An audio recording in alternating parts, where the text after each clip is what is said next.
These are the 7 levels of monsters in The Witcher. Level 1. Beasts. These are your garden variety mutated animal. Wolves with rabies, bears with attitude problem, and boars that really should have stayed in the forest. They exist solely to teach new players the basic combat loop without immediately destroying their fragile early game confidence. The thing about beasts is, they're the only monster category in the entire game that doesn't require a silver sword. Just regular steel, because these creatures aren't magical. They're just angry and evolutionary confused, thanks to the conjunction of the spheres dumping chaos magic into their gene pool. You'll find them everywhere, from the starting area in White Orchard to the frozen wastes of Skellige, and they all share one beautiful quality. They die fast. Wolf packs might seem threatening when 5 of them surround you at level 3, but once you figure out the dodge strike rhythm, they become mobile leather factory. Bears hit harder and have more health, maybe 200 HP on lower difficulty, but they're predictable. Block or dodge their charge. Smack them a few times. Repeat until you've got bear hides for crafting. The community treats beasts like an inside joke. Free experience points. Tutorial content that occasionally spawn when you're level 40 and just trying to fast travel. YouTubers like Exlatalis have turned early wolf encounters into speedrun segments, but here's what makes them actually interesting from a design perspective. They establish the baseline. CD Projekt Red needed players to feel competent before introducing silver swords and oil crafting and the entire preparation system that defines higher level hunt. Beasts are where you learn that Quen is a lifesaver and that environmental advantages matter. Lead wolves into shallow water and their pack tactics fall apart. Bait bears into narrow space and suddenly their size works against. But here's the thing, if any soldier with decent training could clear Wolfpack with steel sword, why does the continent even need Witcher? Why put children through deadly mutations and decades of training just to kill angry animal? The answer isn't about combat difficulty, it's about what comes next. And what's waiting at level 2 is where CD Projekt Red starts showing you why silver swords exist in the first place. Level 2. Necrophages. Now we get into creatures that actually require silver. Necrophages are corpse eaters, the bottom feeders of the monster world that hang around graveyards and battlefields waiting for the buffet to open. Drowners, ghouls, alguls, grave hags, rot fiends. They're disgusting. They're everywhere, and they taught an entire generation of players why preparation mattered. Drowners are the iconic starter necrophage. Pale, bloated, humanoid things that live in water and swamps. They spawn in groups, and their favorite tactic is swarming you from multiple angles while you're trying to focus on one. Low health,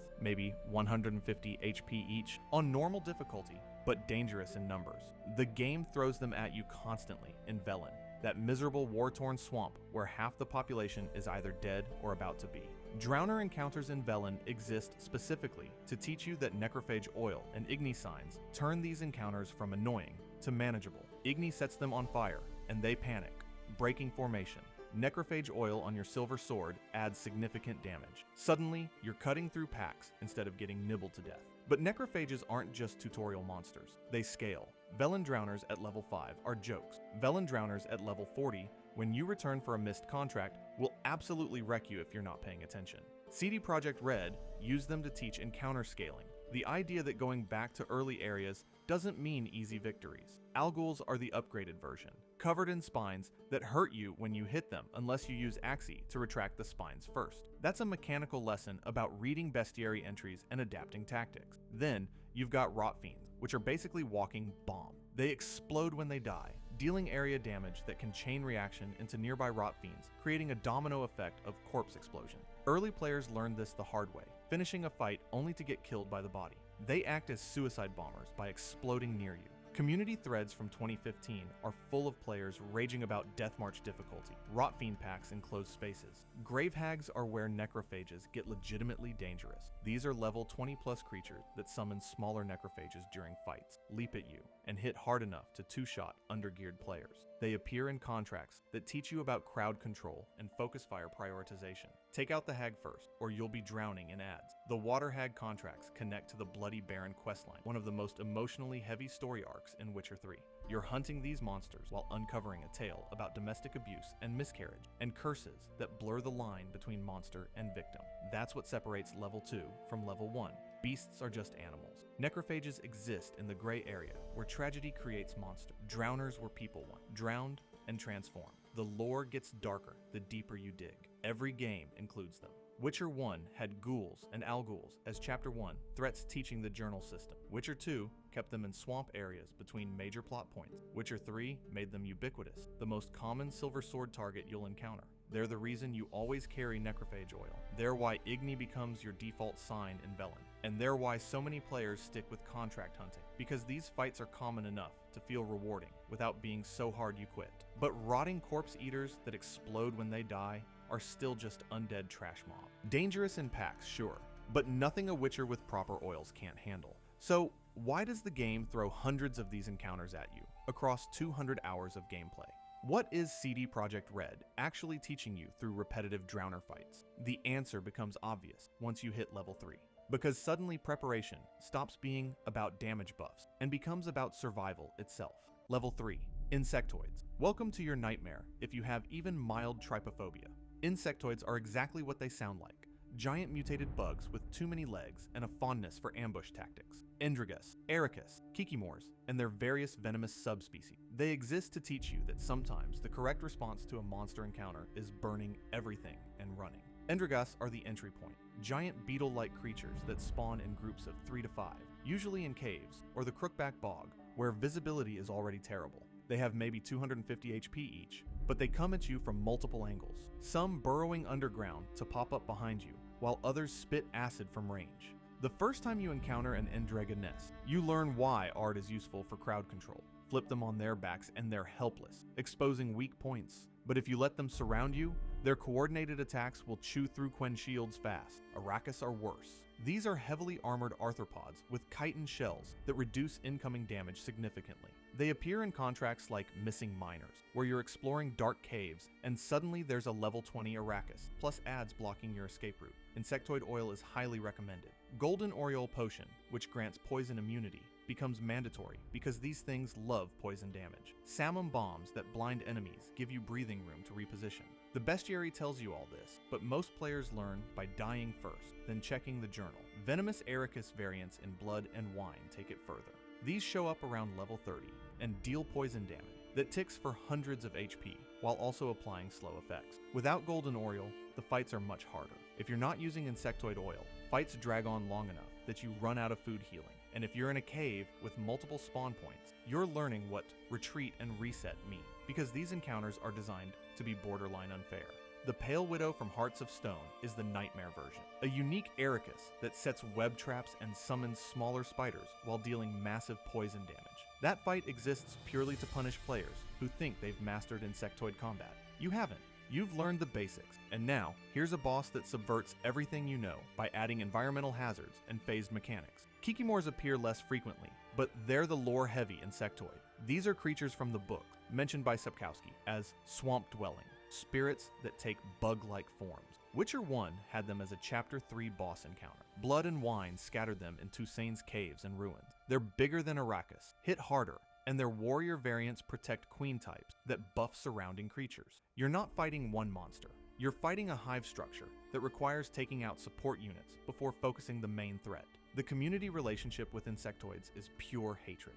Reddit threads from 2015-2025 are consistently full of players complaining about Endrega encounters in the early game, not because they're hard, but because they're annoying. Multiple small targets with high mobility in dark enclosed spaces. It's frustrating design that forces you to slow down and use tools instead of just dodging and slashing. Speedrunners actively avoid insectoid areas because the time to kill ratio is terrible compared to other monster types at equivalent level. But that frustration is the point. CD Projekt Red wanted a monster category that couldn't be face tank. You can dodge a wolf. You can block a ghoul. You cannot casually handle 5 Endrigas in a cave without switching tactic. The next-gen update in 2022 made their models photorealistic. All those legs and mandibles and eyes rendered in detail that makes your skin crawl. It's not just about combat difficulty. It's about creating visceral discomfort that forces players to engage with the game's preparation system. Insectoids also introduced players to alchemy's importance. Golden Oriole isn't just useful. It's required for certain fights. That potion alone probably increased alchemy tree investment by 30%, based on community build guides. You drink it, you survive. You don't, you lose. Simple calculus that teaches systemic thinking. 3 levels deep, and we've learned steel versus silver, oil applications, and poison immunity potion. Every monster so far has had a preparation checklist you could follow. Craft the right items, you win. Skip preparation, you die. Simple math. But Level 4 breaks that formula completely. Because what happens when the monster regenerates health faster than you can deal damage? When your bestiary checklist becomes worthless because the creature adapts mid-fight. That's where CD Projekt Red separates players who memorize wikis from players who actually understand combat. And the gap between those two groups is about to become a canyon. Level 4. Ugroids. Big, dumb, and surprisingly hard to kill. Ugroids are your trolls, ice giants, and cyclopses, creatures that rely on overwhelming physical strength and regeneration instead of speed or tactics. They're the first monster category where knowing the bestiary entry might not save you, because reading Weak to Axii doesn't prepare you for a rock troll throwing boulders while you're stuck in a narrow mountain pass. Trolls are the iconic Ugroid. They appear in Witcher 2 as quest encounter, and Witcher 3 expanded them into full personalities. Some trolls are hostile, some are negotiable, and that's where CD Projekt Red started blurring the line between monster and sapient being. The Meat for Tea contract involves a troll in Velen who's just trying to guard a bridge and wants payment in food, not violence. You can talk your way out of the fight entirely if you bring the right item. That's a game design lesson about consequence and choice, hidden in what appears to be a simple monster hunt. But combat-wise, trolls are punishing. High health pools, maybe 5,000 to 8,000 HP, depending on level and difficulty. They regenerate health constantly, which means sustained damage is worthless if you're not using Ugroid oil to boost output or Axii to stun them and interrupt healing. They throw environmental objects like boulders and trees that deal massive damage if they connect. And they have area effect slam attacks that hit everything in melee range, teaching you that face tanking doesn't work anymore. Ice Giants in Skellige's Lord of Undvik quest are the peak Ugroid experience. This creature is story-locked, meaning you have to fight it as part of the main questline, and it's brutal. Two-phase fight where the giant hurls massive ice boulders, performs environmental throws, and has massive health regen. The bestiary tells you to use Igni to counter ice attacks and northern wind bombs to freeze it temporarily. But executing that strategy while dodging slam attacks and managing stamina is where mechanical skill matters. First-time players die repeatedly. Experienced players still die occasionally, because one mistimed dodge means eating a boulder to the face for 80% of your health bar. Whamma Wham from Blood and Wine's contract. Missing Miners takes Ugroids into endgame territory. This level 40 rock troll, Ugroid, lives in a cave and attacks on sight, but stops to talk, allowing you to spare it with Axii or dialogue. The single fight demands oils, potions, bombs, and precise dodging, with no room for poor positioning. The skill floor jumped significantly between insectoids and Ugroids. Bugs can be annoying, but they're fragile. Giants can be slow, but they tank damage like you're hitting them with pool noodles unless you're properly prepared. That's the threshold where The Witcher 3 stops being an action game and starts being an action RPG with consequences for poor planning. 4 levels in, and you've fought regenerating giants that require perfect stamina management and environmental awareness. Hard, but still predictable. Patterns you can learn, weaknesses you can exploit, fights you can master through repetition. That consistency ends at level 5, because the next category isn't about learning patterns. It's about making choices the game never explains are permanent. And some of those choices mean the difference between a dead monster and a traumatized player who needs to put the controller down for a while. The question is whether you're ready to deal with consequences that extend beyond the current fight. Level 5, Cursed and Spectral. Now we enter the territory where the monster might not be the real problem. Cursed ones are victims of magic gone wrong, werewolves and botchlings, and Ulfadine, who are technically human, but transformed by circumstance or malice. Specters are the angry dead, wraiths and night wraiths and noon wraiths who can't move on and won't let you live. Both categories share one crucial trait. They blur the line between hunting monsters and solving human tragedy. The botchling from Family Matters is maybe the most emotionally complex monster encounter in any video game. This creature is the miscarried fetus of the Bloody Baron's child, cursed and transformed into a grotesque undead thing that kills anyone nearby. But you can also lift the curse, turning it into a lubberkin, a protective spirit instead of a monster. The game doesn't tell you which choice is correct. It presents both options and lets you decide based on your interpretation of the Baron's guilt, the circumstances of the miscarriage, and what redemption means. Mechanically, the botchling fight is straightforward. Low health, maybe 100 HP, weak to cursed oil and Axii to calm its rage state. But it's surrounded by wraiths that complicate the encounter, forcing you to manage multiple threats while protecting the Baron from attacks. The emotional weight makes it memorable. You're not killing a monster. You're dealing with the physical manifestation of familial trauma, and making choices that affect the Baron's entire storyline. Werewolves are the combat-heavy cursed one. They appear in Witcher 1 and 3, full moon transformations of cursed humans who have no control during the change. The bestiary tells you they regenerate health rapidly and resist most attacks unless you use cursed oil and igni to burn away their healing factor. But what makes them dangerous is the rage state. Werewolves enter berserk mode when their health drops below 50%, doubling their attack speed and damage output. Suddenly, a manageable fight becomes a desperate scramble to burn through their remaining health before they shred your Quen shield and start combo attacking your actual HP.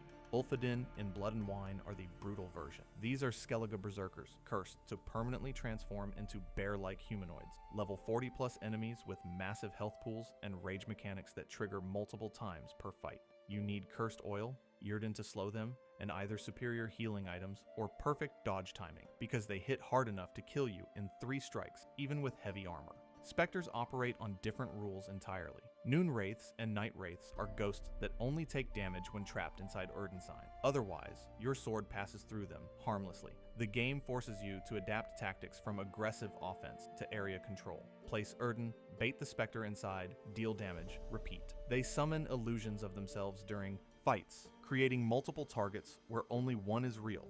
Moondust bombs reveal the true target, but you need to craft them first, which requires specific alchemical ingredients. Tower Full of Mice is the standout Spectre quest. You're investigating a haunted tower and uncover a love story gone wrong, where the woman's spirit has been trapped for decades. The quest gives you choices about how to handle her unfinished business, and the correct choice isn't obvious. Help her reunite with her lover, and you doom him. Destroy her, and you're preventing closure.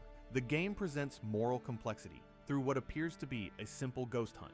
The Hearts of Stone expansion added the Hymn, a spectral demon that feeds on guilt. The Hymn can't be fought directly. You have to trick it through puzzle mechanics involving creating false guilt or confronting real trauma. It's a monster hunt that requires detective work and understanding human psychology more than silver sword skills. But here's what's really happening with level 5.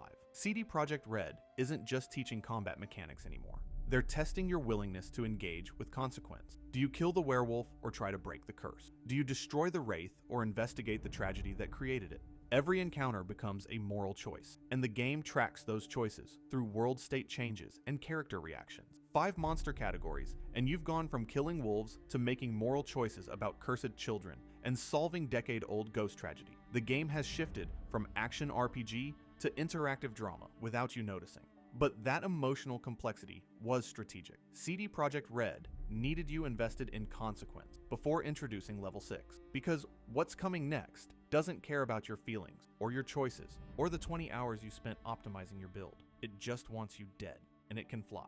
Level 6, Hybrids and Draconids, flying enemies that ruin your day and teach you why the crossbow exists. Hybrids are genetic nightmares, griffins and harpies that combine multiple animal traits into aggressive aerial combatant. Draconids are dragon-adjacent reptile, wyverns and forktails, and slizzards that fly, breathe poison, and dive bomb you from angles dodge rolling can't save you from. Both categories force you to learn vertical combat in a game primarily designed for ground fighting. The Griffin tutorial in White Orchard is your introduction to the system. This level 5 contract appears early enough that you're still learning basic mechanics, and suddenly you're fighting something that spends half the encounter in the air where your sword can't reach it. The bestiary tells you to use the crossbow to force it to land, then exploit grounded windows with hybrid oil and Ard to knock it down when it tries to take off again. That's the core loop for all flying enemy. Ground them, burst damage, repeat. But the tutorial Griffin is merciful compared to what comes later. Archgriffins are level 20 plus contracts that appear in multiple regions, and they're fast. Dive attacks that cover distance so quickly, you need to dodge preemptively based on reading their flight patterns. They also scream, stunning you and leaving you vulnerable to follow-up strikes. The first time an Archgriffin catches you mid-dodge with a dive attack, you learn humility. These aren't tutorial enemies anymore. Harpies are the annoying variant. Low health, maybe 150 HP each, but they spawn in flocks of 5 to 10 and swarm you from multiple angles. Their screech attack is area effect, hitting even if you dodge because the hitbox is generous. Fighting harpy nests becomes an exercise in crowd control. Ard to knock groups out of the air, Igni to burn them while they're grounded, crossbow to pick off stragglers. Reddit threads are full of players complaining about harpy nests blocking fast travel points, forcing encounters you'd rather skip. The Shrieker from Hearts of Stone is peak harpy design. a unique cockatrice that's larger, faster, and deadlier than normal variants. The fight takes place in a village where the creature attacks from rooftops and buildings, using the environment for cover. You can't just face tank. You have to track its position, predict dive angle, and manage stamina for multiple dodge sequences. That contract is notorious for being harder than its level 15 designation suggests, mainly because environmental clutter blocks camera angle, and the creature moves faster than lock-on can track. Draconids lean into the poison fantasy. Wyverns, forktails, and basilisks all use breath attacks that deal damage over time poison effects while also attacking physically. The game forces you to juggle antidote or golden aureole potion while maintaining combat focus. Draconid oil becomes essential because these creatures have high health, often 8,000, 15,000 HP depending on level and variant. Wyverns are the standard Draconid. They fly in circles waiting for opening, then dive with claws extended. Dodge too early and they adjust mid-dive. Dodge too late and you're eating 500 damage. The timing window is tight, and fighting multiple wyverns simultaneously, which happens in some Skellige random encounters, is legitimately challenging even at high level. You're managing multiple dive attack timing while trying to keep one grounded long enough to deal meaningful damage. Slizzards from Blood and Wine are the evolved form, larger, meaner, with acid spit that creates ground hazards you need to avoid while dodging physical attacks. The Slizzard Matriarch boss fight in Tucson is a multi-phase encounter where the creature summons smaller Slizzards for backup while maintaining constant aerial pressure. You need Draconid oil, grape shot bombs for area damage on adds, and probably superior golden aureole, because the acid damage will kill you through healing items if you're not immune. The Epicnicus is a unique base game griffin in the Creature from the Oxenfurt Forest quest. Around level 16, combines griffin speed with unique attack patterns, including ground slams and targeted charges. The fight is designed to test everything you learned, from earlier flying enemies, crossbow shots to forced landings, ARD when it tries to take off, positioning to avoid charge attacks, stamina management for consecutive dodges. It's mechanically demanding in ways tutorial griffins never prepare you for. But here's the thing about level 6. These monsters are dangerous, but they're still following rules, predictable attack patterns, specific weaknesses, encounters you can master through repetition. CD Projekt Red used hybrids and draconids to test player skill ceiling. Can you manage multiple threats, track aerial movement, exploit short damage windows? If yes, you're ready for what comes next. If no, you need to get better, because endgame content assumes mastery of everything that came before.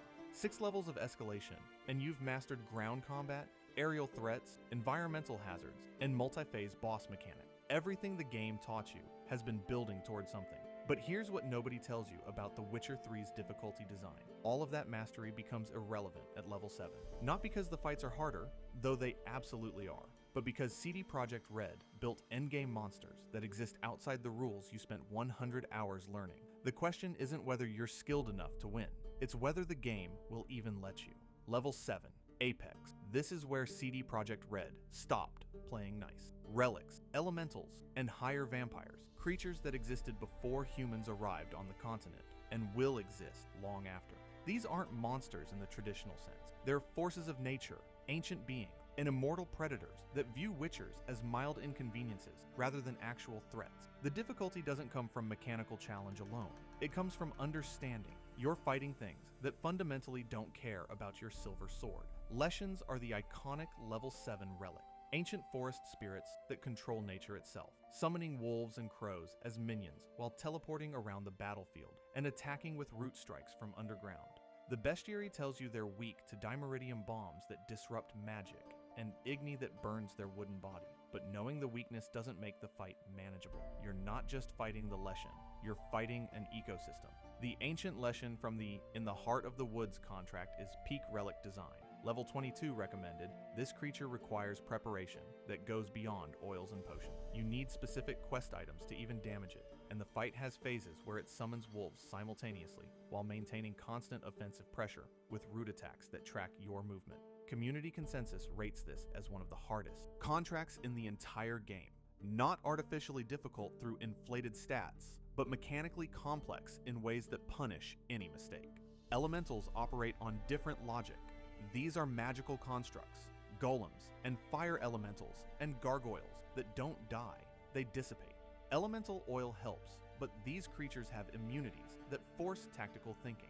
Fire elementals are immune to igni, obviously, so your go-to sign for damage output is worthless. Ice elementals are immune to Ard's knockback, Golems take reduced damage from everything except blunt attacks, which means most swords are suboptimal, and you need specific weapon types or bombs. The Golem in Wandering in the Dark is your introduction. Early mid-game encounter, maybe level 10, but it teaches you that tanking damage doesn't work.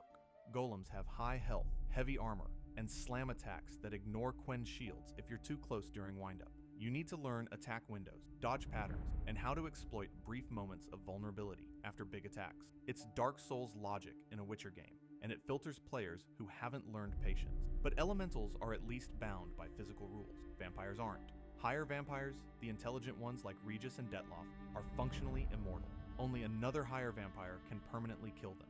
Your silver sword, your oils, your bombs, all of that is just buying time. And the game makes sure you understand this through boss encounters that are borderline unfair.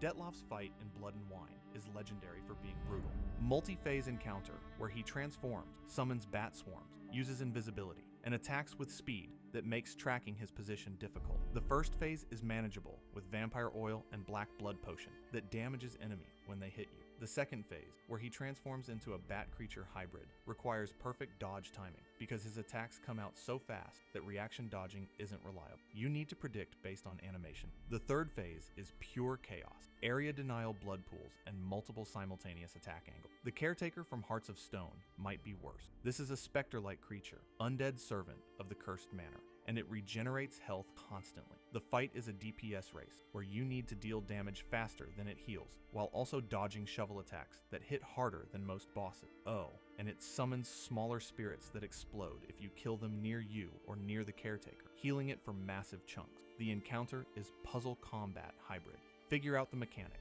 execute flawlessly, or just die repeatedly until pattern recognition saves you. The Unseen Elder from Blood and Wine deserves specific mention. This is the oldest higher vampire on the continent, a creature so powerful that fighting it is optional. Because Regis warns you it's suicide, the game gives you a choice. Talk to him or fight him. If you fight, he kills you in cutscene. One hit, dead, no matter your level or gear. It's not a real fight. It's a check to see if you understood what unbeatable means. Players who ignored the warning and attacked anyway learned that sometimes the game isn't bluffing about mortality. If you enjoyed this video and want to see more on The Witcher, click the subscribe button.